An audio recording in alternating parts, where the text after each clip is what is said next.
আসসালামু আলাইকুম। Food tree বাংলায় সবাইকে শুভেচ্ছা।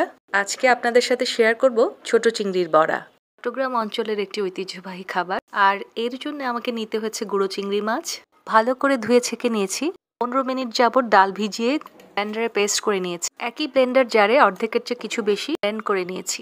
ব্লেন্ড করার সময় চামচ দিয়ে একটু নেড়েচেড়ে নিতে হয়েছে। চিংড়ি মাছ আর ডালের পেস্টটা একসাথে নিয়েছি। বাকি অংশটা হাতে একটু সামান্য কচলে নিয়েছি, সেটিও এখন যোগ করে দিচ্ছি। এবারে পুরো মিশ্রণটাই ভালো করে মাখিয়ে নিচ্ছি। এ পর্যায়ে অনেকে চালের গুঁড়ো ব্যবহার করে, শুধু চিংড়ি পেস্টটা দিয়ে তৈরি করলেও আরও অথেন্টিক হবে। আমি এখানে মসুরের ডাল 1/3 কাপ নিয়েছি। মসৃণ করে কাটা পেঁয়াজ আর মরিচ, কাঁচা মরিচ একসাথে করে মিশিয়ে নিচ্ছি। স্বাদ মতন লবণ যোগ করে দিলাম, এর সাথে কিছু গোলমরিচ গুঁড়া 1 চিমটির মতন। এইবার আপনি আপনার টেস্ট অনুযায়ী মশলা যোগ করতে পারেন। মশলা খুব একটা প্রয়োজন নেই, তারপরও আমি 1 চিমটি করে জিরে, ধনে আর লাল মরিচ যোগ করেছি। কড়াইয়ে তেল দিয়ে দিচ্ছি।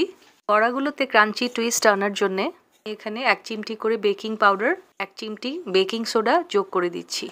বেকিং পাউডারের পরিমাণ বুঝতে না পারলে বড়া কিন্তু সময় খুলে যাবে। কোনো রকম রিস্ক নিতে না চাইলে 1 চিমটি খাবার সোডা দিয়েও করতে পারেন, এতেও বড়া বেশ ক্রিস্পি হবে। এই তো তেলটাও গরম হয়ে এসছে। এবারে বড়াগুলো আমি চামচ দিয়ে ট্রাই করেছিলাম, তবে হাত দিয়ে করলেই সবচেয়ে ভালো। বড়ার শেপ তৈরি করা এমন আহামরি কিছু নয়, হাতে একটু তেল মেখে নিলে বড়ার আকারটা ভালো আসে। একে একে সবগুলো বড়া তেলের মধ্যে দিয়ে দিলাম। বড়ার পরিমাণ তেলের মধ্যে এমনভাবে রাখবো যাতে ডুবো তেলে ভাজতে পারি। যারা নতুন তেলের কাজ করছেন তারা অবশ্যই সতর্কতা অবলম্বন করবেন। আমি একা হাতেই ভিডিও ধারণ এবং এডিট করে থাকি। খুবই কষ্টসাধ্য কাজ এবং প্রতিদিনের রান্নায় খুব কমই রেসিপি ধারণ করতে পারি। আশা করছি আমার ভিডিওগুলো যদি আপনাদের ভালো লাগে, তারা নতুন নতুন ভিডিও পেতে হলে সাবস্ক্রাইব করে পাশে থাকবেন।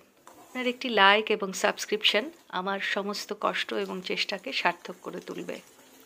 বড়া ভাজার কাজটা আসলেই খুবই ধৈর্যের বিষয়। আগুন বাড়ানো যাবে না, খুবই মাঝারি আঁচে ভেজে নিতে হবে। পাশটা গোল্ডেন কালার হলে আস্তে আস্তে ছাড়িয়ে নিয়ে উল্টে দেব। এর আগে যদি চেষ্টা করেন তাহলে হয়তো শেপগুলো ভেঙে যেতে পারে। অতিরিক্ত বেশি কড়া করে ভাজতে যাবেন না, গোল্ডেন কালারের চেয়ে একটু বেশি রং ধরলেই তুলে নিতে পারেন। অবশ্যই তেলটা খুব ছেঁকে ছেঁকে বড়াগুলো তুলে নেবেন। প্লেটে টিস্যু পেপার রেডি করে রেখেছিলাম, এবারে তুলে নিচ্ছি বড়াগুলো একে একে। দেখতে এতটাই অ্যাডিকটিভ হয়েছে, গরম ভাতের সাথে ভীষণ ভালো লাগবে। রেসিপিটি দেখার জন্য ধন্যবাদ। আসসালামু আলাইকুম, আল্লাহ হাফেজ। আবারও দেখা হবে।